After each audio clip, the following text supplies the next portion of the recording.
Missile issues are quite a big thing in War Thunder, and this is a pretty major one in my opinion. Before we dive into this video, I'd appreciate it if you guys hit that like button and subscribe, because only 12% of my current viewers are subscribed, and we're really close to that 15% goal I have.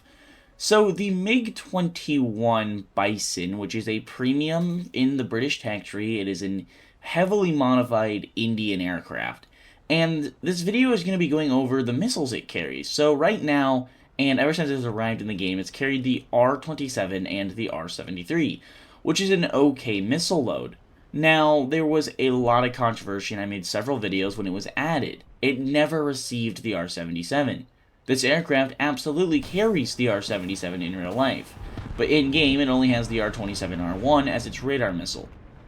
And a lot of people just kind of sucked it up because they also at the same time did not give the Su-39 the R-77, and they didn't necessarily have any premiums at the time that had Fox 3s. Since then, we've received several. Notably, the Su-30s, the Swedish Gripen, you guys know what I'm talking about, the JA-37DI, the Viggen. They've received, Britain has that. Or, not Britain, Sweden. I am very sorry. And then America has received, the F-14D with the Phoenix. The British do not have a Fox 3 premium. And honestly, I think they need to give the R-77 to the Bison. And my reasoning for this is the plane just kind of sucks. Yes, you sit at 12.3 with some phenomenal missiles, but here's the issue. You don't really see down tiers because of how saturated the 12.7 and a 13.3, lobbies are, because this is where everyone is playing the premium Hornet or the premium Su-30. And I hate to be this guy, but you don't really have anything over either of these aircraft.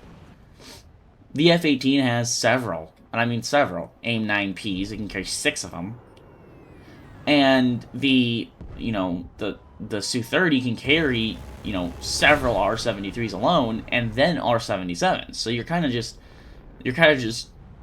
screwed.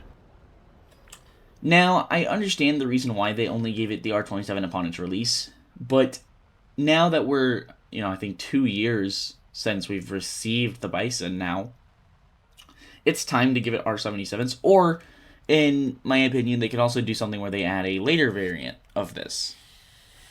They seem to be very touch and go, and it depends on which vehicles they want to fully change, because they didn't want to do it for things like the JA-37. They added a tech tree vehicle, but then they did the same thing for the F-14D, where they just left it premium only, and then the F-16As, where they made it a full premium.